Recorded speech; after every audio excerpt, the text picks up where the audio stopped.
Assalamualaikum warahmatullahi wabarakatuh. Kembali bertemu dengan saya Ibu Yana pada perkuliahan Mekanika Rekayasa. Pada perkuliahan hari ini kita akan melanjutkan video pembelajaran mengenai materi gaya dan momen.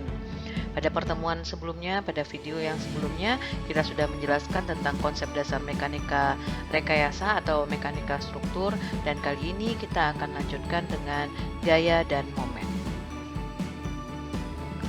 Nah, Anda mungkin pernah mengalami seperti ini. Anda menaiki sebuah mobil yang kemudian mogok, dan kemudian Anda dengan teman-teman Anda atau dengan saudara akan mencoba untuk mendorong mobil yang mogok tersebut agar bisa berjalan kembali.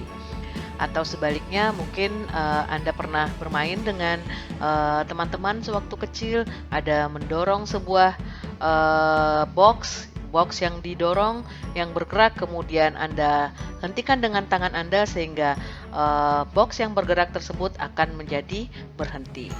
Nah, semua hal yang Anda lakukan ini mendorong sebuah benda yang awalnya diam dan atau menghentikan sebuah benda yang awalnya bergerak menjadi diam. Itu berarti Anda sudah melakukan gaya terhadap benda tersebut. Nah, sekarang akan kita lihat apa sih itu gaya.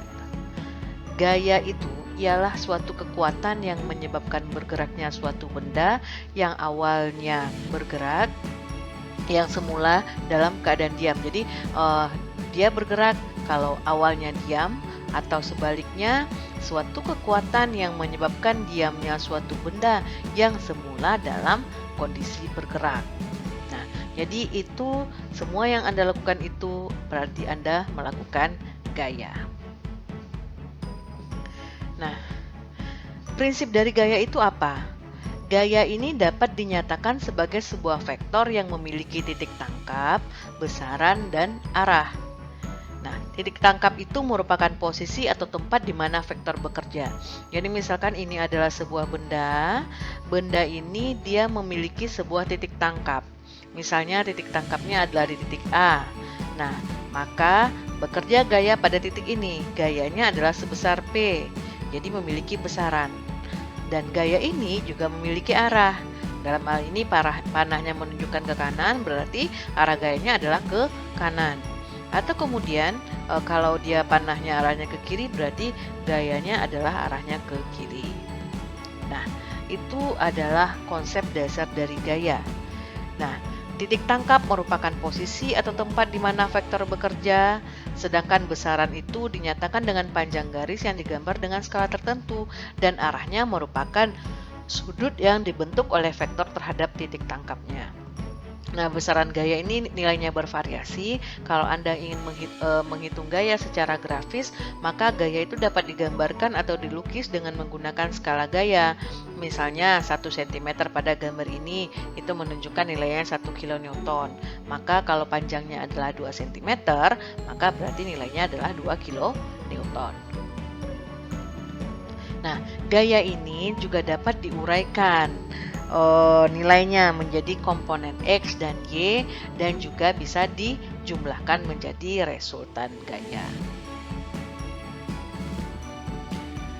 Nah, ini yang harus Anda ingat, selalu Anda ingat di dalam perkuliahan mekanika rekayasa ini. Nah, ini juga berhubungan dengan arah gaya dan momen.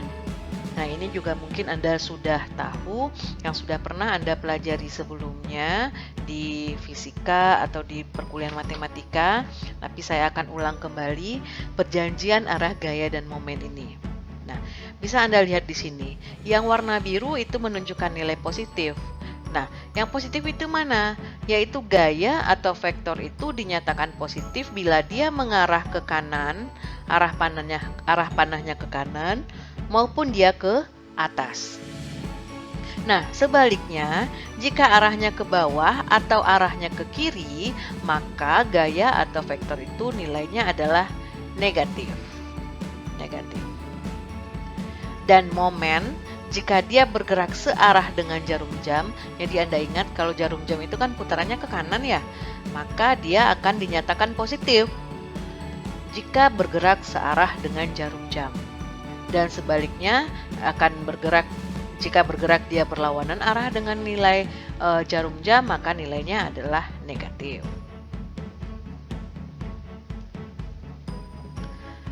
Nah, sekarang kita lihat momen dari sebuah gaya. Ya, setiap gaya itu akan bekerja pada suatu benda dan akan menyebabkan benda tersebut mengalami translasi atau perpindahan dalam arah gaya tersebut. Jadi kalau dia arah gayanya ke kanan, maka nggak mungkin bendanya bergerak arah ke kiri, pasti juga bendanya bergerak arah ke kanan. Namun kadangkala pergerakan benda tersebut itu tidak gayanya itu bekerja tidak tepat pada titik pusatnya. Jadi kan benda ini kan ada titik pusatnya atau titik berat dari benda ini. Nah, pergerakannya ini kadang dia berada tidak tepat pada titik pusat benda tersebut. Sehingga ada jarak ya, ada jarak antara gaya yang bekerja dengan titik pusat benda tersebut. Nah, adanya gaya yang bekerja tidak tepat pada titik pusat tersebut, maka akan menimbulkan momen. Jadi gayanya ada jaraknya, akan timbul perputaran pada benda ini. Nah, perputaran akibat akibat gaya ini itu disebut dengan momen. Nah, jadi momen itu adalah gaya dikali dengan jaraknya. Jadi momen merupakan perkalian gaya dengan jarak garis kerja gaya terhadap pusat benda. Ingat bahwa di dalam mekanika momen itu adalah gaya dikali jarak. Jadi kalau misalnya ada yang banyak gaya nih temennya, atau siapa gitu yang banyak gaya, kali aja dengan 0, maka momennya jadi 0 gitu. Jokes dari mahasiswa teknik sipil biasanya, bahwa kalau dia gaya itu dikalikan dengan jarak, maka akan timbul momen di sana. Jika jaraknya 0, artinya kalau jarak 0 maka P-nya ini kan bekerja di titik pusat ya, maka otomatis momennya juga akan sama dengan 0.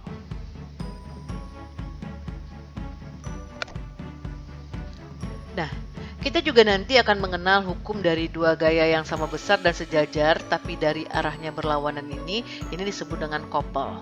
Jadi ada P1 dan P1 yang arahnya ke kiri dan ada P2 yang arahnya ke kanan, nilainya sama besar tapi arahnya berlawanan, itu disebut dengan couple. Couple gitu ya, pasangan gitu ya, gaya yang berpasangan. Kalau couple kan pasangan. Nah, momen gaya aja berpasangan, masa ada enggak gitu ya. Nah, itu juga sama seperti ini. Ini ada P1 dan P2 yang berpasangan, dia disebut dengan couple kalau dia nilainya sama besar.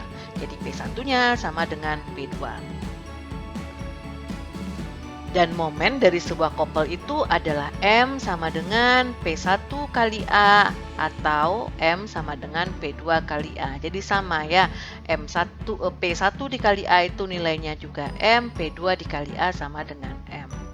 Nah, sekarang kita lihat di sini contohnya untuk gaya dengan titik tangkap yang berbeda.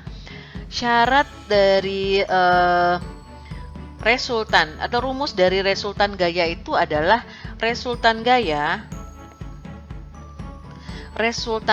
itu adalah sigma dari P. Sigma P itu artinya jumlah dari gaya-gaya yang bekerja. Nah, di sini ada berapa buah gaya yang bekerja? Gaya yang bekerja ada P1, ada P2, dan ada P3. Maka resultan gayanya sama dengan P1 ditambah P2 ditambah P3 ya. P1 tambah P2 tambah P3. Tadi dinyatakan bahwa couple-nya itu M itu sama dengan P1 kali A. Maka gaya yang sigma momen sigma MP-nya sama dengan sigma MR-nya. Apa itu sigma MP-nya? Sigma MP itu adalah gaya dikali jarak. Jadi sigma momennya, sigma momen gayanya ini. Nah, momen itu apa saja? Tadi momen adalah gaya kali jarak kan? Maka di sini adalah momen yang pertama adalah P1 dikali A1 terhadap titik A. P1 dikali jaraknya berapa? Jaraknya A1. Ini dia, ditambah P2 dikali jaraknya berapa terhadap titik A? A1 ditambah A2. Ini dia jaraknya. Kemudian ditambah apalagi gayanya? Ini P3. gayanya P3. Jaraknya berapa? A1 tambah A2 tambah A3. Ini jaraknya. Ini kenapa semuanya positif? Karena nanti ini kalau dia bekerja di sini, dia kan muternya ke sini. Searah jarum jam ya, searah jarum jam. Maka otomatis dia menjadi P1, dia positif, positif, dan positif. Sama dengan R. R itu apa? R ini adalah resultan gayanya. Yang ini tadi P1 ini ya. P1 tambah P2 tambah P3 dikali X. X itu apa? X adalah ini. X adalah posisi resultan gaya R dari titik A. Jadi jarak dari titik A itu berapa? Maka X sama dengan ini tadi, sigma MP yang tadi, ini sama dengan sigma MP dibagi dengan R, sehingga Anda bisa mendapatkan posisi resultan gaya dari titik A itu berapa, yaitu sebesar X. Ini kita tahu ini nilainya berapa ya? Mungkin bisa di sini letaknya. Ya. Jadi itu adalah bisa jadi di sini nilai resultannya, nilai P-nya sama dengan P1 tambah P2 P3 ya, R-nya nilai R maksudnya sama dengan P1 tambah P2 P3 tambah P2 tambah P3 dan jaraknya itu adalah sejauh X dari titik A. Nah, itu untuk menentukan resultan gaya. Nah, sekarang kita lihat. Untuk resultan gaya itu cara menentukannya bisa secara grafis, bisa secara analitis. Tapi kalau secara grafis tidak saya jelaskan di sini karena orang juga tidak ada lagi ya memakai dengan cara grafis. Tapi Anda cukup mengetahuinya saja, Anda bisa baca di buku. Dan ada beberapa kendala pada saat kita menyelesaikan dengan metode grafis, karena dengan metode grafis yang pertama kita membutuhkan ketelitian. Karena sedikit saja salah menghitung atau sedikit saja salah pada mengukur sudutnya, maka itu akan berubah hasilnya, ya.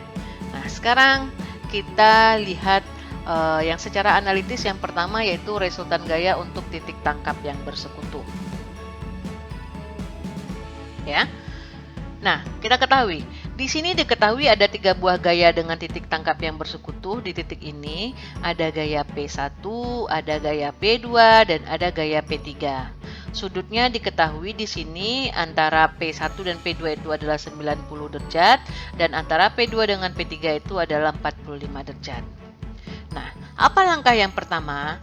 Langkah yang pertama untuk menyelesaikannya itu adalah kita kumpulkan dulu gaya-gaya yang sejajar dengan sumbu X yaitu Rx dan gaya-gaya yang sejajar dengan sumbu Y yaitu Ry.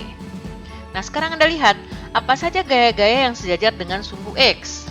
Nah, gaya yang sejajar dengan sumbu X itu, saya ganti ya. Gaya yang sejajar dengan sumbu X itu apa? Yang pertama P2, ya kan? Yang pertama P2, nih P2. Kemudian apa lagi?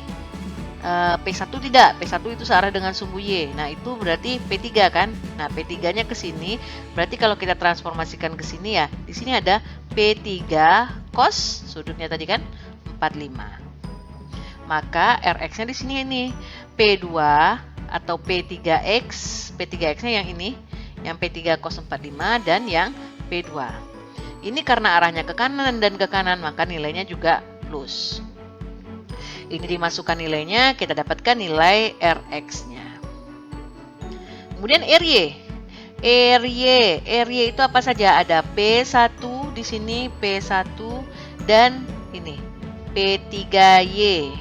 P3Y. P3Y itu arahnya ke bawah, maka minus di sini. Nilainya berapa? P3Y itu adalah P3 sin 45. Nah, di sini memang dibutuhkan. Anda harus hati-hati ya kalau P3 di sini sudutnya ini 45, berarti di sini kan ini P3X, di sini P3Y. Maka Anda harus hati-hati menentukan ini sudutnya yang mana ya. Ini kalau 45 mungkin kebetulan hasilnya akan sama, tapi tentu Anda harus hati-hati dalam menentukan sudut yang ditinjau. Jadi jangan sampai terbalik nantinya. Nah, setelah Anda dapatkan nilai Rx-nya dan Ry-nya, maka kita tak cari resultan gayanya. Resultan gaya adalah akar dari Rx kuadrat ditambah Ry kuadrat. Ya, ini rumusnya. Nah, Anda masukkan nilainya ke sini. Nah, sehingga didapatkan R itu adalah akar dari Rx-nya 5,06 kuadrat tambah 0,939 kuadrat, sehingga didapatkan nilainya adalah ini, 5,146 kilonewton. Nah, kemudian kita tentukan juga arah R. Arah R itu adalah theta sama dengan inverse tangan dari Ry per Rx sama dengan inverse tangan Ry-nya dimasukkan nilainya di sini, Rx-nya dimasukkan nilainya ini, sehingga Anda dapatkan nilainya adalah sudutnya 10 derajat 30 detik atau 10,5 derajat. Jadi ini kalau Anda gambarkan, ini adalah resultan gaya R-nya dan ini sudutnya yang sebesar 10,5 derajat. Itu pembahasan untuk soal yang pertama untuk titik tangkap yang bersekutu. Oke. Selanjutnya yang kedua, untuk contoh soal yang kedua juga masih dalam titik tangkap yang bersekutu, caranya sama. Ini kebetulan ada 4 gaya. Ada 4 gaya yang bekerja di sana. Ada P1, ada P2, ada P3, ada P4. Ya, nah di sini kita kembali kumpulkan apa-apa saja yang gaya yang bekerja searah sumbu X. Nah di sini kan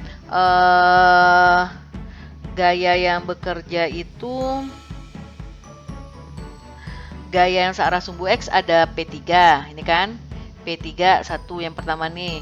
Kemudian ini P2X, apalagi kurang P4 ya, dikurang P4, itu gaya yang bekerja searah sumbu X. Ini dia P2X positif, P2X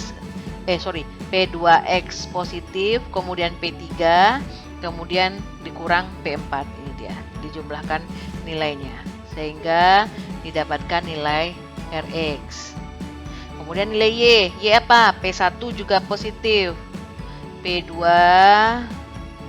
P2Y-nya adalah P2 sin alfanya, kemudian ini juga positif semua karena arahnya ke atas.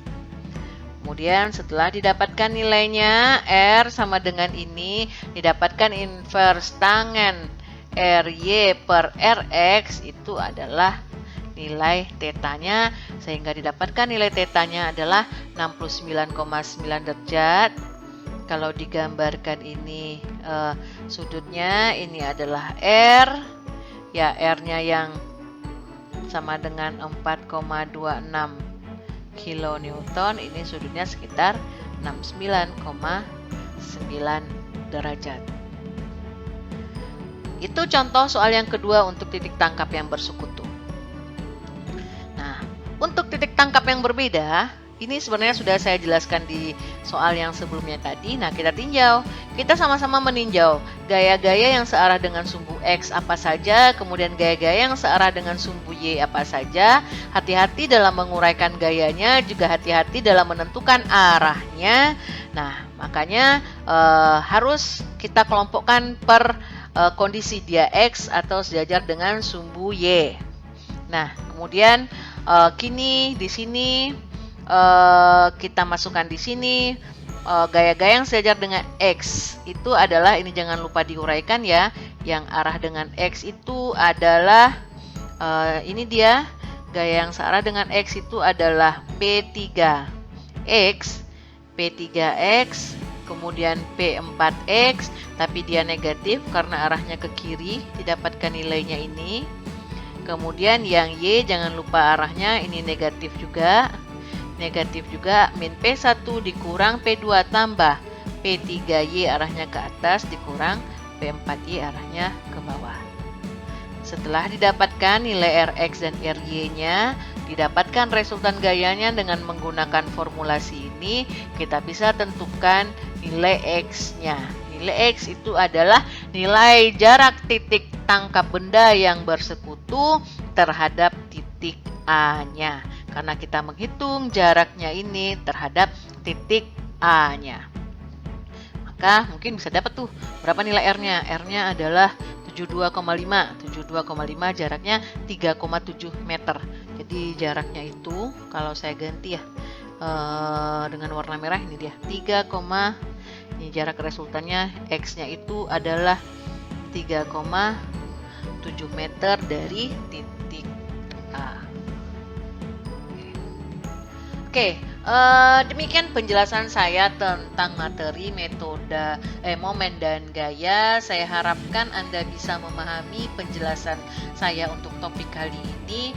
Jika ada kesulitan, silahkan didiskusikan di grup di WA atau bisa juga melalui jalur pribadi atau via email. Silahkan, saya harapkan Anda bisa memahaminya karena ini akan sangat penting dan menjadi dasar bagi Anda untuk penyelesaian soal-soal mekanika pada materi selanjutnya.